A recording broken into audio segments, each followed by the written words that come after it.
ഈ സാമുറായി എന്ന് പറയുന്നത് കേട്ടിട്ടില്ലേ? എന്താണ് സാമുറായി? ജപ്പാനിലെ ആയോധന കലയിലെ ഈ പ്രഗത്ഭരായ ആളുകളിനെ പറയുന്ന പേരാണ് ഈ സാമുറായി എന്ന് പറയുന്നത്. അപ്പോൾ ഒരു സാമുറായിലെ ഒരു രസകരമായ ഒരു ജപ്പാനിലെ ഒരു സ്റ്റോറി ഉണ്ട്.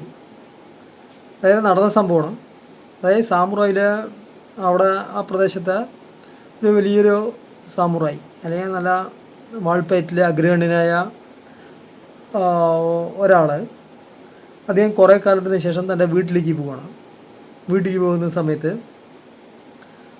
അയാൾ വീട് വാതിൽ തുറന്ന വഴി കണ്ട കാഴ്ച എന്ന് പറയുന്നത് ഒരു സാധാരണക്കാരൻ, അതായത് വാൾപ്പയറ്റൊന്നും പഠിക്കാത്ത ഒരു സാധാരണക്കാരൻ തൻ്റെ ഭാര്യയുമായിട്ട് സല്ലപിക്കുന്ന ഒരു സീനാണ് ഈ സാമുറായി കണ്ടത്.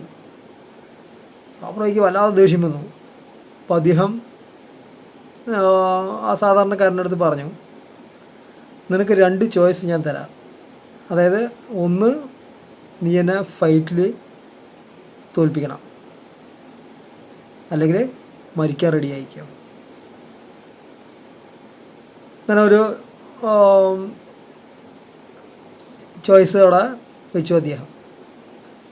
എന്നിട്ട് അദ്ദേഹം പുറത്ത് ഈ സാധാരണക്കാരനെ കാത്ത് ഊരിപ്പിടിച്ച വാളുമായിട്ട് റെഡിയായി നിൽക്കുകയാണ്. അപ്പോൾ മറ്റേ ആൾ പേടിച്ച് കിളിമുറുകിയിരിക്കുകയാണ്. എന്താ കാരണം പറഞ്ഞു കഴിഞ്ഞാൽ ഈ സാമുറായിൻ്റെ അടുത്ത് പോയിട്ട് ഫൈറ്റിന് ചെയ്യുകയെന്ന് പറഞ്ഞു കഴിഞ്ഞാൽ അത് ശരിക്കും ചത്തതിന് തുല്യമാണ്. എന്ന് പറഞ്ഞാൽ ഇയാൾക്ക് വാൾപ്പയറ്റിൻ്റെ ഒരു ABCD അറിയില്ല.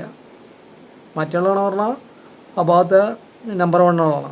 ആ രാജ്യത്ത് തന്നെ നമ്പർ 1 പെടുന്ന ഒരാളാണ്. ഒരു 10 പേരുണ്ടെങ്കിൽ അത്രയും വലിയ ആ 10 പേരിൽ ഒരാളായിരിക്കും ഈ സാമുറായി എന്ന് പറയുന്നത് വാൾപ്പയറ്റ്.